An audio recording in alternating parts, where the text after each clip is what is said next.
common for people in Cubase to be using large numbers of track counts.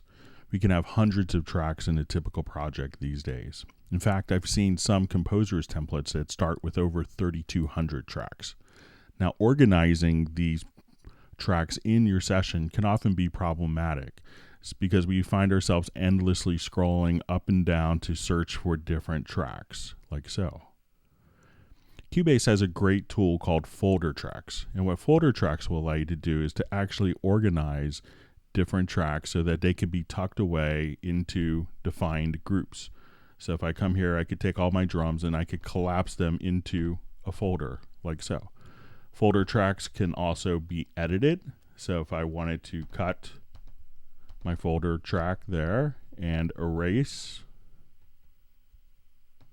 I could do so just like that, and all the changes within the folder will automatically reflect those changes. Now, if we wanted to create a folder track, there's a couple of different ways to do this. One of the fastest ways I found, if I wanted to add a number of tracks and create a folder track, is just to select a top track, go to the bottom track, but before I click, hold down the Shift key, and now right click, and then we could say move selected tracks to new folder. That will automatically add a folder, and we could give this folder a name, whatever we want.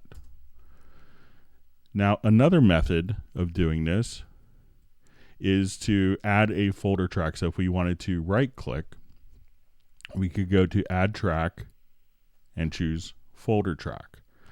Now, to copy a number of different tracks in, I could at this point select a couple of tracks, and as we see the green line go to the center, those will now be within the folder. So, and I could also have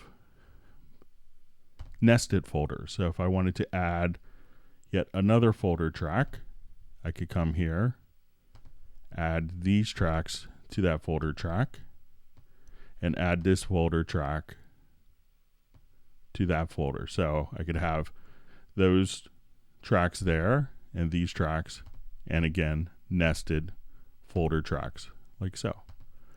Now, if I wanted to work with multiple parts, let's say I just wanted to delete that set of folder tracks.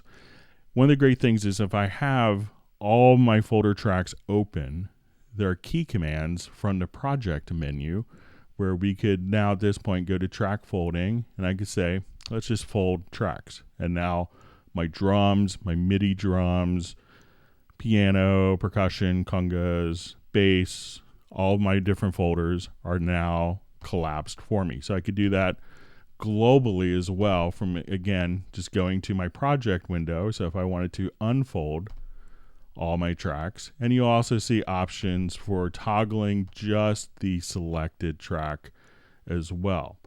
Now, if we wanted to only view certain tracks in folders on our project window and just kind of hide the other ones, we could do this from the inspector. So we'll see our inspector tab here. And once we go to the inspector tab, what we could do is just say we want to click on the visibility tab. So here, if I wanted to hide all the tracks within the folder from my project window, I could click on the folder, and that's indicated by this little diamond here, this triangle. So if I click, we can hide all those tracks. Or if I shift click, I could say I only want to see my drums. At that point, that's the only folder that I see visible on my project window. And if I go to my configurations, I could actually add this as a configuration so that I can choose different parts of the project that I want to see visually on my main project window. So now if I want to see all of my tracks, I could do that just that easily.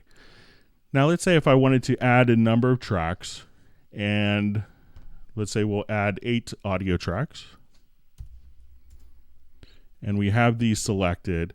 Now a lot of times people may confuse a folder, which is a visual aid on our main project window, with a group. And a group is really routed for audio purposes of summing the audio. But there's a really handy function within the project logical editor. So we'll just come here, And let's go to our project logical editor. One of the presets allows you to do a very clever thing.